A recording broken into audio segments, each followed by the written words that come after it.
oración por cada uno de vosotros esta mañana es que podáis escuchar la palabra. No me refiero a que escuchéis mi voz o lo que yo voy a decir, sino que en lo que va a ser dicho, la palabra de Dios os hable directamente a cada uno de vosotros. Es un dicho popular y muy conocido el de que el ser humano es el único que es capaz de tropezar dos veces en la misma piedra. Habéis oído eso seguro un montón de veces, ¿no? No sé cuántos sois capaces de ver el montonazo de piedras que tenemos aquí. Luego, si queréis llevaros una de souvenir, podéis, los que estéis fuertes. Los seres humanos somos los únicos capaces de tropezar en la misma piedra más de una vez. Y es curioso que hemos progresado como humanidad. Si miramos la historia de la humanidad, no somos iguales que hace 500, ni 1000, ni 1500 años, ni 2000. Hemos progresado muchísimas formas. Somos capaces de hacer cosas que humanos en el pasado jamás soñaron. Jamás imaginaron que el mundo sería así, o que los seres humanos tendríamos la capacidad de encontrar cura para determinadas enfermedades, o alcanzar metas que realmente ni siquiera nuestros antepasados pudieron soñar. Pero aún así, somos igual que ellos en este punto. Seguimos siendo capaces, con toda nuestra tecnología y nuestros avances, de tropezar más de una vez, y de dos, y de tres, en la misma piedra, exactamente igual que ellos hace 1000, y 2000, y 3000 años. Esto no ha cambiado mucho. El principal problema es que entre la piedra y el ser humano siempre gana la piedra. Esta que tengo en mi mano, y es de las más pequeñas que hay aquí, pues debe pesar 1 kilo fácilmente. Yo no soy mucho de ciencia, pero esto arrojado a una cierta velocidad coge una masa, una fuerza y un impacto. Siempre gana la piedra. El daño que provoca el tropiezo entre el cuerpo y la piedra, el dolor que causa, la vergüenza de tropezar frente a otros. No solo el dolor, también la vergüenza que produce el tropezar. ¿No os ha pasado nunca de que estáis en público y los demás se quedan ahí como no saben si reír o no reír, y tú sientes una vergüenza interna? Sal adelante, invita a los demás a reírse, es lo mejor que puedes hacer, te digo. He probado todas las tácticas, reírse es lo mejor. La frustración de no haber sabido evitar la piedra con la que ya tropezaste aquella vez, o aquellas 2 o 3 veces, la frustración que te provoca. ¡Ay, benditas piedras! Todo ello siempre cae del lado del ser humano, no del de la piedra. Siempre cae de tu lado. La piedra es invariable y es mucho más dura que la carne o el hueso. De hecho, desde que somos pequeñitos, uno de los principales aprendizajes que tenemos en la vida es un aprendizaje espaciotemporal. Aprendemos a no colisionar con objetos más duros que nuestro cuerpo. Nos enseñan a cruzar en verde, nos enseñan a no meternos en líos, no sea que nos llevemos un guantazo, nos enseñan a esquivar objetos arrojadizos. Aprendemos, para la supervivencia, que tenemos que esquivar cualquier colisión con un objeto más duro que nosotros. Forma parte del aprendizaje. Uno de los momentos que marcaron mi infancia fueron las imágenes que vi en televisión. Hace muchos años no había esos avisos tan bonitos que dicen algo así como el contenido de estas imágenes puede herir la sensibilidad del espectador. ¿Sabéis esta frase? Esto lo pusieron más tarde para mí. Y en el noticiario, en los anuncios, en las noticias, estaban hablando de un conflicto bélico en África, y había un conflicto estado preguerra entre tribus, algo provocado también por las anteriores invasiones europeas, y en las imágenes se veía a gente peleando, arrojándose cualquier cosa que encontraban, y vi volar una piedra, colisionar en la cabeza de una persona que cayó al suelo inmediatamente. Y eso no es lo que más me impactó. Lo que más me impactó es que acto seguido personas cogieron otras piedras y lo remataron. Y eso lo pasaron en las noticias cuando tendría, no sé qué edad tendría, tener 7, 8, 9 años, no lo sé. Pero recuerdo que eso se quedó grabado, o sea, eso impactó mucho mi mente. Porque jamás había visto nada parecido, y además las cosas que tú puedes ver en los dibujitos o demás, sabes diferenciarlas de la realidad. Yo sabía que aquello era real. Y fue una forma muy violenta, muy dura en la que yo desperté a una nueva profundidad de la maldad del ser humano y de la realidad del juicio y de la realidad de la piedra, que es dura y puede ser mortal. Y esto ya lo sabían los pueblos antiguos. La mayoría de pueblos antiguos, sus juicios, cuando era un fallo de culpabilidad, lo que hacían precisamente era coger piedras y apedrear al culpable. No había tanta pena de cárcel y muchas de las penas de muerte sabéis que eran en base a apedreamiento. Sé que el tema va duro hoy, pero las piedras son duras, hay que asumirlo. El pueblo judío también tenía la pena por apedreamiento. De hecho, ahí en Juan, capítulo 8, encuentras una historia que todos conocéis, en los que un colectivo trae a una mujer a la que han sorprendido en adulterio y le dicen a Jesús, esta mujer ha sido sorprendida en el acto mismo del adulterio. Y en la ley Moisés nos ordenó apedrear a esta clase de mujeres. Y le dijeron a Jesús, ¿tú qué dices? Y porque probablemente no habéis revisado los textos en Levítico y en Deuteronomio, os los voy a leer. 2 versículos. Dicen, si un hombre comete adulterio con la mujer de su prójimo, serán castigados con la muerte el adúltero y la adúltera. ¿Notáis el matiz? Si se sorprende, eso lo dice Levítico 20, Deuteronomio 22 dice, si se sorprende a un hombre acostado con una mujer casada, morirán los dos. Pues hombre, si querían ser tan fieles a la ley, faltaba alguien en la ecuación. Y Jesús notó, desde el primer momento, que la cosa no era solo sobre la ley, o sobre la piedra, o sobre la mujer, sino que le estaban buscando las cosquillas, a él, aprovechando las circunstancias. De hecho, el texto en Juan dice, decían esto probándole para tener de qué acusarle. Y es un texto muy famoso, todos sabéis que él medio les ignoró, se puso a escribir en el suelo, hay un montón de teorías sobre si escribía algo o no, los pecados de ellos, nos gusta mucho especular, y que les dijo lo siguiente, el que esté libre de pecado, pues que arroje la piedra el primero. Y acusó sus conciencias, porque todos se sabían pecadores de alguna forma u otra. Los más ancianos del lugar fueron los primeros en retirarse. Los que suman sabiduría con los años, también suman humildad con los años. Hay que hacer que los días cuenten para bien. Y fueron los primeros en retirarse y todos se fueron retirando.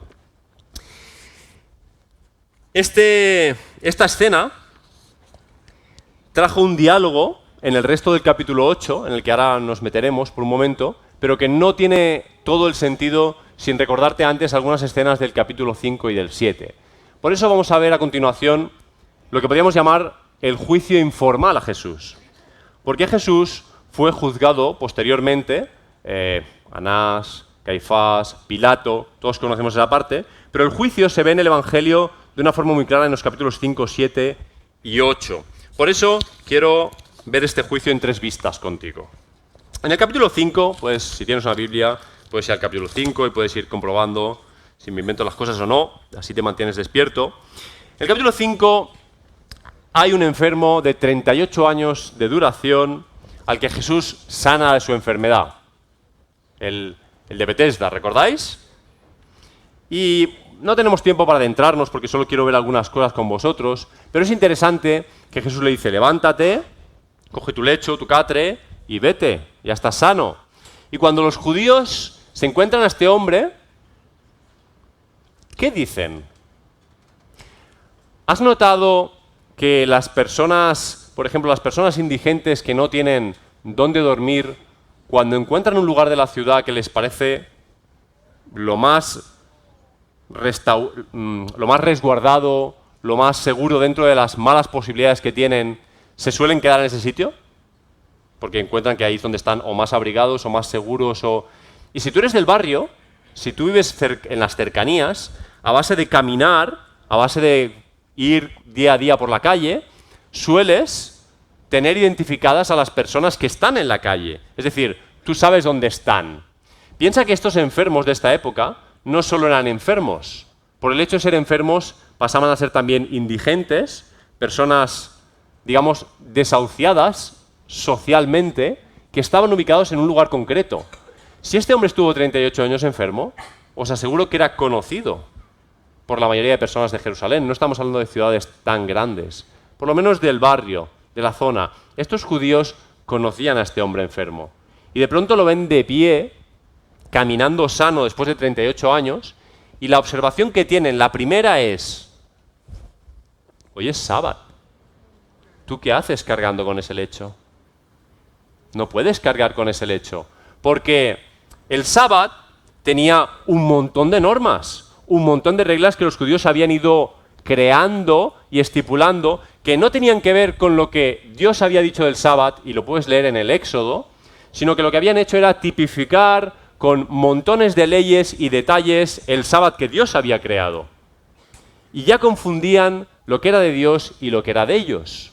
Evidentemente, no cargar un cierto peso no era algo que Dios había dicho en absoluto.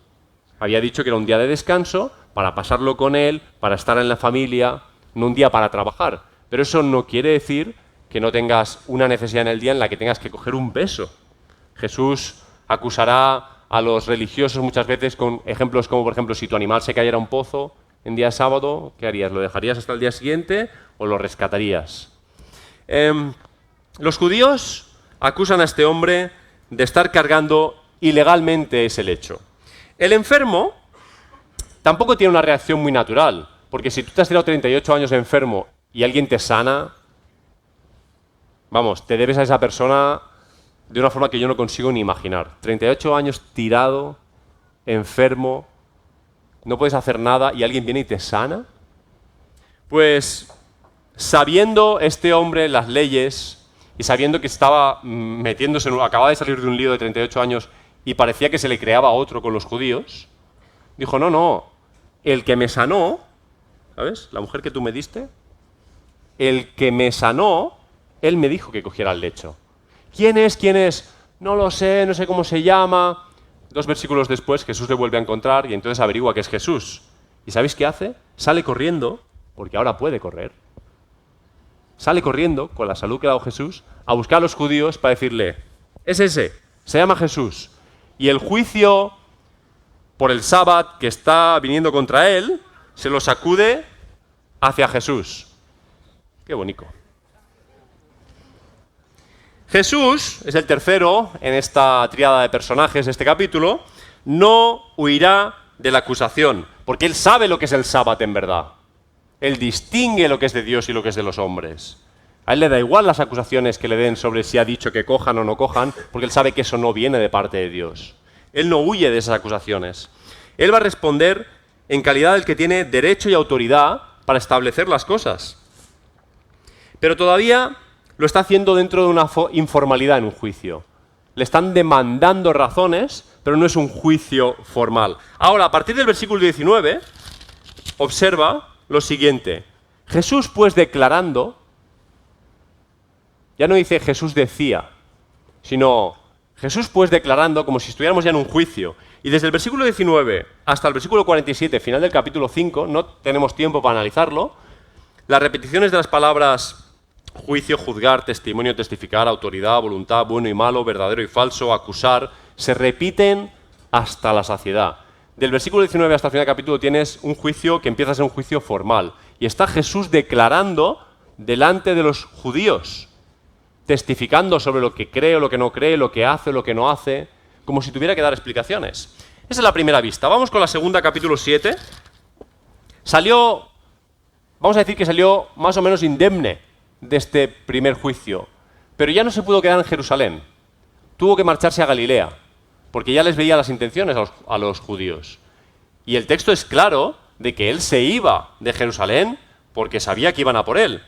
El principio del capítulo 7, segunda vista del juicio, dice, Jesús recorría Galilea porque no quería andar en Judea, pues los judíos lo buscaban para matarlo. No iba provocando él por Jerusalén ahí, escondiéndose por las esquinas. Sabía que le buscaban para matarlo. Estamos al principio del Evangelio prácticamente.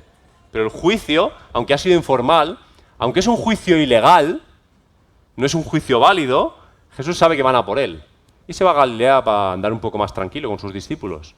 para no estar siempre huyendo, pero Jesús hubo carteles, wanted, ¿sabes? Con su cara, ahí, en Jerusalén, en las esquinas, al principio de su ministerio ya, por haber sanado a un hombre.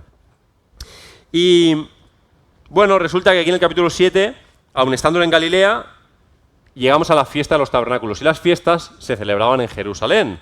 Típicamente, los judíos bajaban a Jerusalén para las fiestas. Y ves a los hermanos de Jesús diciéndole, venga, vamos, vamos, un poco irónicamente, casi sarcásticos. Vente, ¿no? Si eres el Mesías tendrás que hacerte público, porque no creían en él. Y ves en el versículo 11 que los judíos lo buscaban, porque él bajó secretamente a Jerusalén. No dio voces, no lo puso por Instagram, él se fue a Jerusalén en secreto. Pero estando allí, en mitad de la fiesta, porque Jesús sabía que en mitad de la fiesta, con todo el bullicio, es que no era tonto, sabía lo que hacía. En mitad de todo el bullicio sabía que era muy improbable que el sumo sacerdote se fuera a personar allí para detenerle, porque se liaba un pollo. Así que en mitad de la fiesta él se levanta y empieza a enseñar. Y no elude el tema. No es que empiece a enseñar como diciendo, lo que pasó aquí en Jerusalén la última vez que vine, a ver si nadie se acuerda. Voy a seguir para adelante a ver si nadie se acuerda. Sino que enseguida él va a decirles, versículo 19, ¿no os ha dado Moisés la ley? Pero ninguno de vosotros cumple la ley. ¿Por qué procuráis matarme? Es interesante que de las primeras cosas que denuncia es la hipocresía de aquellos que defienden la ley. Porque defienden la ley de Moisés, pero ninguno la cumple. Igual que le acusan a él de no cumplirla, pero a él quieren matarlo. Es decir, ¿por qué a mí? ¿No? Lo primero, ¿por qué esta hipocresía? Si tú tampoco la cumples, ¿por qué tengo que yo morir y tú no? Aparte, cuando él les dice ahí eso de ¿por qué procuráis matarme? Gente de entre la multitud dice, ¡demonio tienes! ¿Qué significa? O que está endemoniado o que está loco. Una de las dos o las dos opciones. ¿Quién quiere matarte? ¿Quién procura matarte? ¿No? Como diciendo, esto te lo has inventado tú. Afortunadamente también tenemos el versículo 25, donde queda claro que el hecho de que los judíos le buscaban y querían matarle era vox populi. Lo sabía todo el mundo ya. Era crónica de una muerte anunciada. ¿Habéis leído ese libro? Todo el mundo sabía que estaban buscando a Jesús para matarlo. Versículo 25. Decían algunos de Jerusalén, cuando veían a Jesús, ¿no es este a quien buscan para matar? Lo veían ahí enseñando en el templo. Dicen, uy, pero este es... ¿Cómo puede ser que una persona perseguida... Este es el del cartel que hay en la esquina ahí. Tenían el wanted con la cara de Jesús y Jesús ahí en el templo enseñando. Mira, habla con libertad y nada le dicen. ¿Será posible que los gobernantes hayan reconocido que este es el ungido de Dios? Pues es muy interesante que Jesús va a salir también de esta segunda vista del juicio, impune, pero la razón va a ser casi secundaria. Los principales líderes, que no querían dar la cara, no querían invitar a la fiesta e ir a por él, enviaron alguaciles a detenerle, ¿no? Que hagan el trabajo sucio los alguaciles. Los alguaciles fueron a por Jesús, le escucharon hablar, se quedaron locos. Nadie ha enseñado así jamás. Y no le detuvieron. Imaginaos qué impresión causó en esos alguaciles cómo Jesús enseñaba, que se volvieron con las manos vacías al sumo sacerdote, a los sacerdotes. ¿Pero no lo habéis detenido? No, pero ¿la habéis escuchado hablar? ¿Habéis visto cómo enseña? Nunca ha enseñado a nadie así. Pero teníais que detenerlo. Y por eso salió indemne de la segunda. Y es muy interesante que al final de esta segunda, si no me confundo yo, hay una intervención muy llamativa de un hombre llamado Nicodemo, que está entre los líderes que están ahí queriendo matar a Jesús. Y Nicodemo ha empezado a inclinar su corazón hacia Jesús claramente.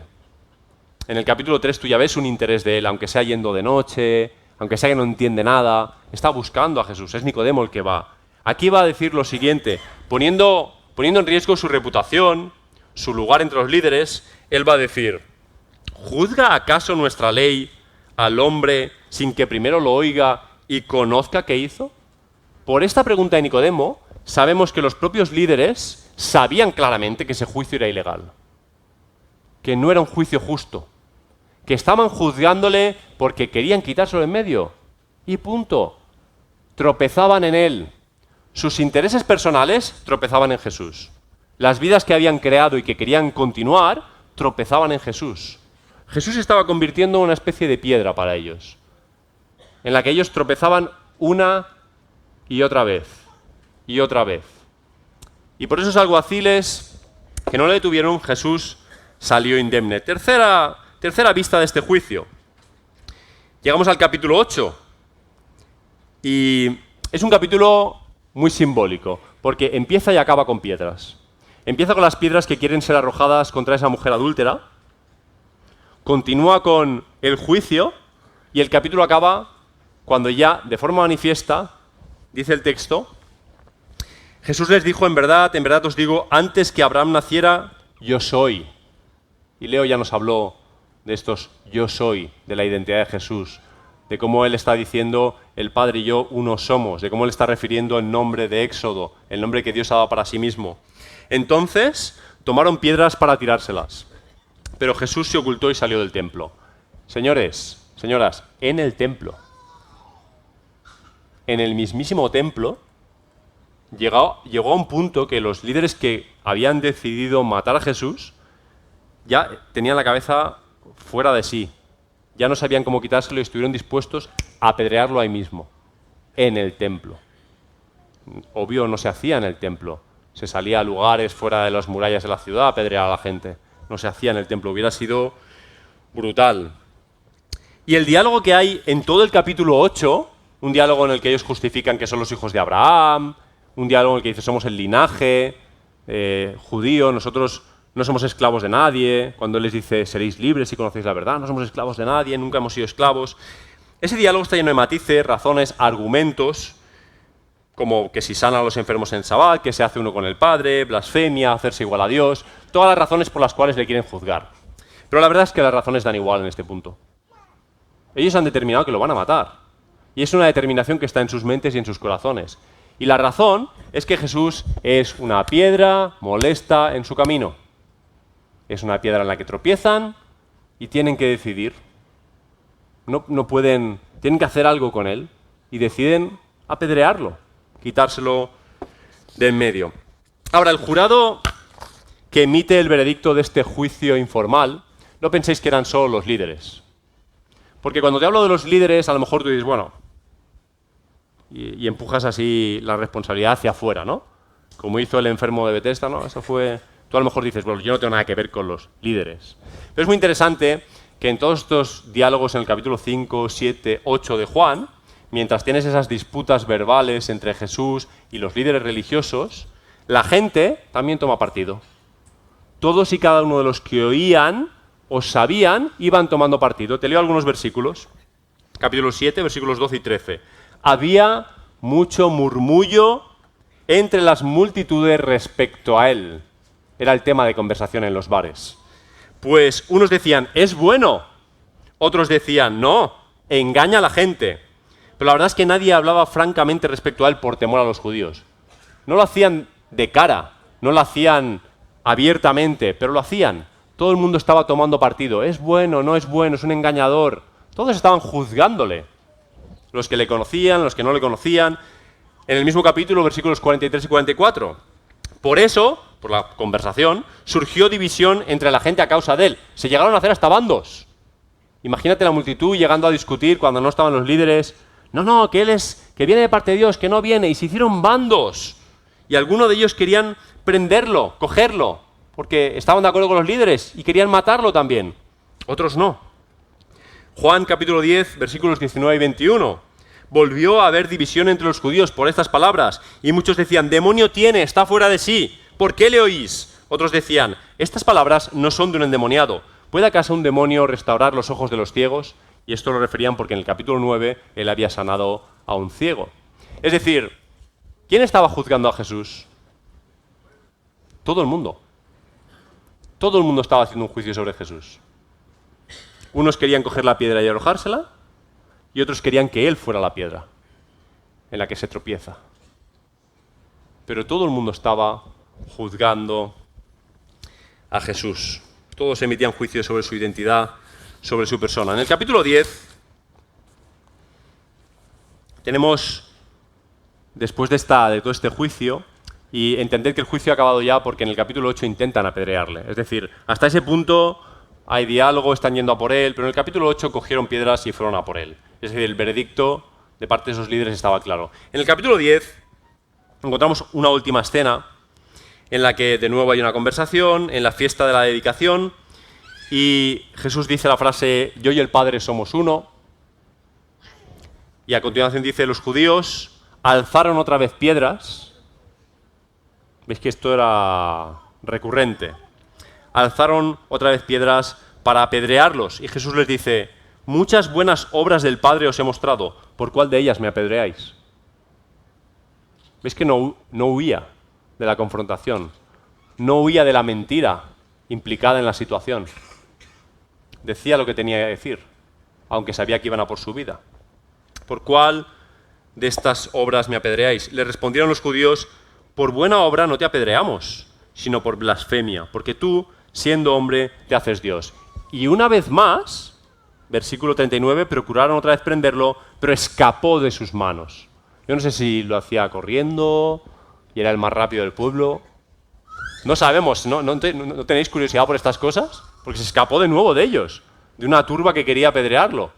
No sé si los discípulos le hicieron túnel, él pasaba así por debajo, no sé. Pero iban a por él descaradamente, querían matarlo, querían apedrearlo. Y volvió a irse, igual que cuando se fue a Galilea la primera vez. Decía, aquí me van a matar y todavía no es mi hora. Otra frase que va en todos esos capítulos de Juan, todavía no es mi hora, María, todavía no es mi momento, no ha llegado mi hora. No es que él estuviera huyendo de la muerte, él sabía para lo que había venido, pero sabía cómo tenía que ser su muerte y cuándo. Era el Espíritu el que le guiaba y sabía que ese no era su momento. En el capítulo 11, no te preocupes que no vamos a ir a muchos más capítulos, ¿eh? ¿Estás aquí conmigo todavía? En el capítulo 11, él está, al final del capítulo 10 te dicen que él se fue a donde Juan bautizaba originalmente, al otro lado del Jordán, para evitar estar donde le querían apedrear. Y él estaba allí con sus discípulos, y entonces llegó una noticia triste que cambió sus planes. Le avisaron de que su amigo Lázaro había muerto. Y él, después de esperar un par de días, determinó y decidió que volvía. Les dice lo siguiente. 11, versículos 7 y 8, les dice, después de esto dijo a sus discípulos, vamos de nuevo a Judea. Y los discípulos, ¿sabéis qué le respondieron? Rabí, hace poco que los judíos procuraban apedrearte y vas otra vez allí. Esto no es algo complementario del Evangelio, esto es la trama principal. La trama principal es quién es Jesús y el juicio que se está haciendo a su identidad y a su persona. Es la trama principal de todo el Evangelio. Y los discípulos dicen, otra vez, ¿cuántas veces tenemos que hacer cuántas veces tendremos que correr? Te quieren apedrear. Pero a él le importaba más la vida de Lázaro en este momento que el riesgo. Y se fue allí, conocéis la historia. Pero es muy interesante los siguientes versículos y son simbólicos. Os leo capítulo 11, versículo 38-41. Entonces Jesús, de nuevo profundamente conmovido en su interior, fue al sepulcro de Lázaro. Era una cueva y tenía una piedra puesta sobre ella. Es interesante que los juicios llegaban a su forma por apedreamiento, te apedreaban, te mataban, te metían en una cueva de piedra y tapaban la entrada con una piedra. Toda la simbología. La piedra era la ley de la piedra, era la ley de la muerte. Lo irreversible. Como lo que yo vi de niño me marcó. Es como la primera vez que creo que entendí irreversible. Esto no tiene solución, no tiene vuelta atrás. Y Jesús dijo, quitad la piedra. Quitad la piedra.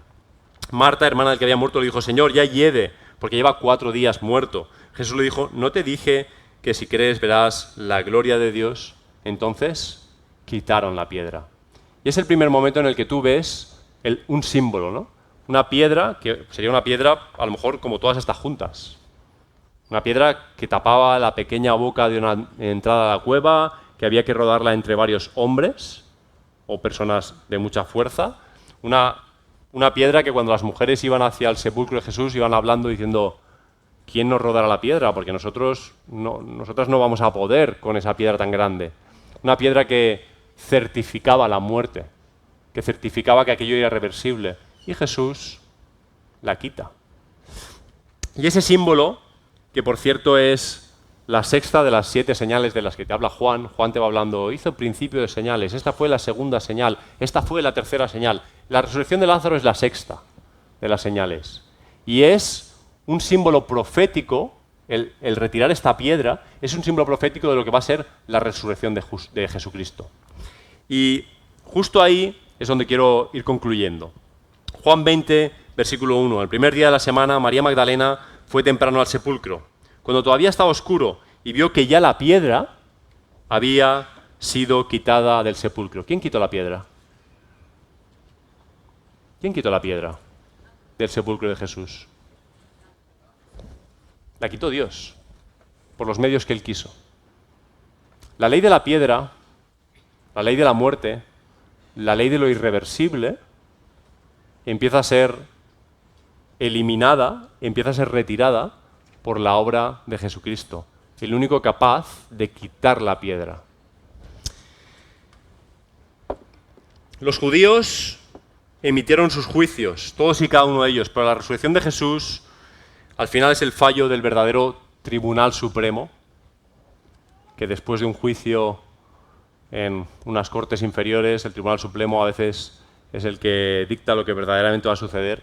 Esa resurrección de Jesús, ese quitar la piedra, es el Tribunal Supremo de Dios emitiendo su juicio final.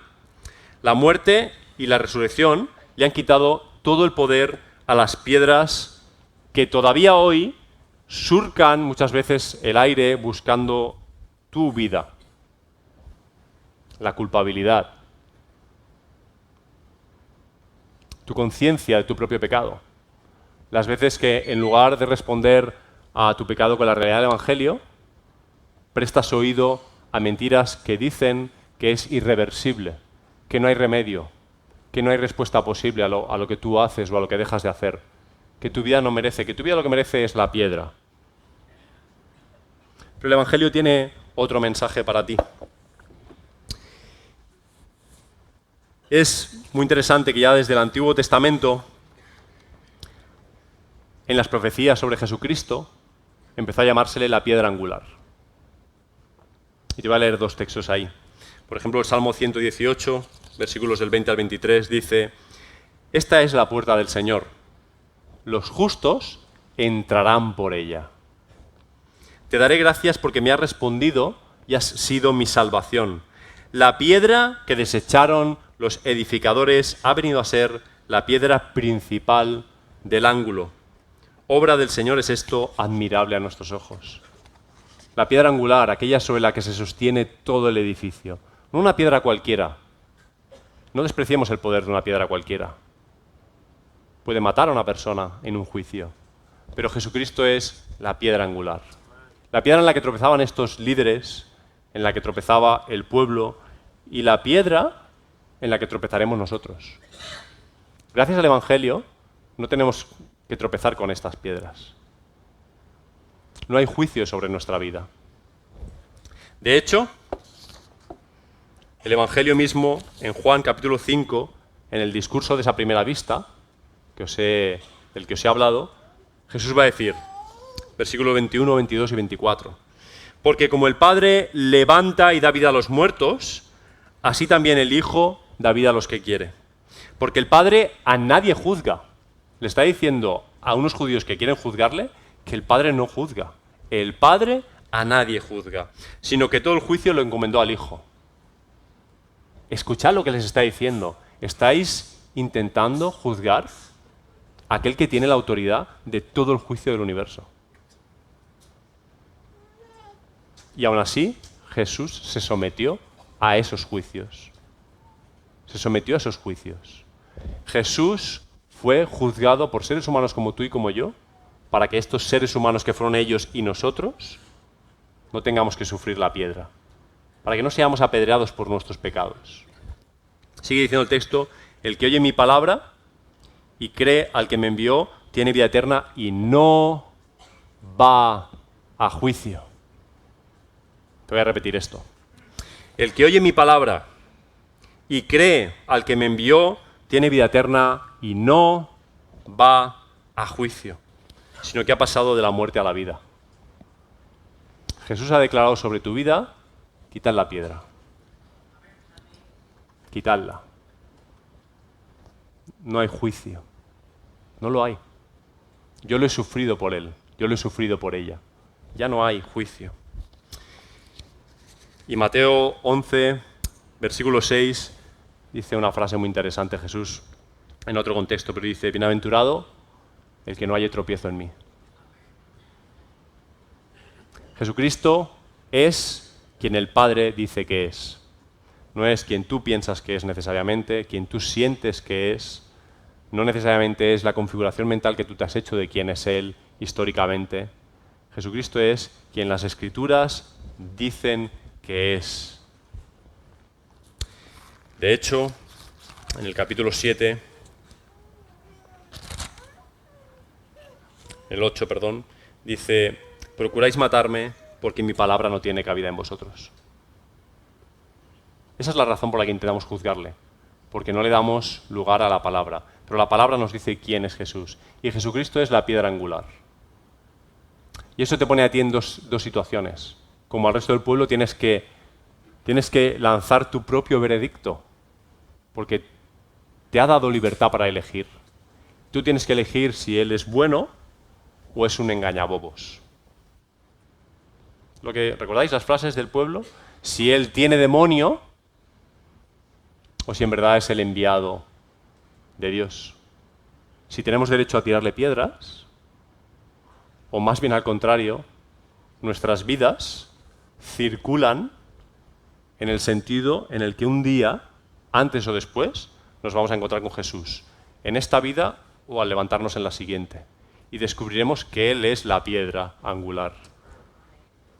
Toda rodilla se doblará ante Él, dice Filipenses 2, toda rodilla, la de los cristianos evangélicos y la de los católicos, la de los ateos, musulmanes, la de los agnósticos, la gente de todas las razas, algún día llegarán a encontrarse con esa piedra. No somos nosotros los que tenemos que juzgar a Jesús, es Él el que nos juzga a nosotros. Pero aquel que cree en el que le ha enviado y que acepta la realidad de que Él es la piedra angular, no va a juicio. Vamos a orar.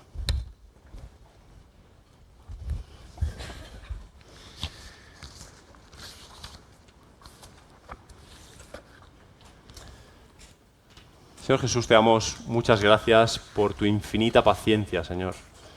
En tu ministerio en esta tierra tuviste infinita paciencia, Señor, con personas como yo que te juzgaban, que se creían más listos y más listas que tú, que creían que entendían mejor la ley de Dios, que tenían su propio pensamiento sobre quién eras, que se creían con el derecho de apedrearte o dejarte en libertad. Te doy las gracias porque, habiendo podido tirar de autoridad y habiendo vivido otra realidad, te sometiste a toda esa realidad y fuiste juzgado y aún acabaste en una cruz, juzgado, para que nosotros no seamos juzgados, Señor, para darnos vida eterna y estar junto a ti. Es infinito tu amor, Señor. Yo sé que no entiendo ni la mitad de esto, pero hasta donde mi mente y mi corazón llegan, Señor, te doy las gracias. Gracias porque cada uno de los que estamos aquí tenemos la posibilidad de rendirnos a ti, el juez de todo el universo, de descansar en ti sabiendo que tú no nos quieres juzgar, quieres darnos vida eterna. No viniste para juzgar al mundo, viniste para dar vida eterna. Es cierto, Señor, que el que no te reconozca te va a encontrar en el camino como una piedra que no va a poder esquivar, como una piedra que no va a poder sortear, va a tener que enfrentarse a ti, Señor, y tú le vas a juzgar. Aún así, preferimos caer en tus manos, Señor, que en cualquier otras manos. Tú eres un juez justo, no juzgas por apariencias. Gracias también por tu juicio, Señor. Te pedimos que nos ayudes a vivir de una forma coherente nuestra vida cristiana, Señor. Te pido por esta iglesia, Señor, por esta iglesia local, las personas que estamos aquí, las personas que somos familia en este lugar, aquellos que no te han conocido, Señor, como la piedra angular, como el juez, como el enviado de Dios, te ruego que abras sus mentes, que abras sus corazones, Señor, que puedan verte de una forma diferente a la que ellos te ven, que puedan verte a través de los ojos del Espíritu Santo, Señor, que hagas una obra en sus vidas. Si alguno se había olvidado de quién eres en estos días, te ruego también que le perdones y que le des nuevas fuerzas, nueva visión, que podamos reconocerte como el ungido, como el que tiene la capacidad de impedir el juicio en nuestra contra, Señor. Gracias por tu misericordia. En tu nombre. Amén.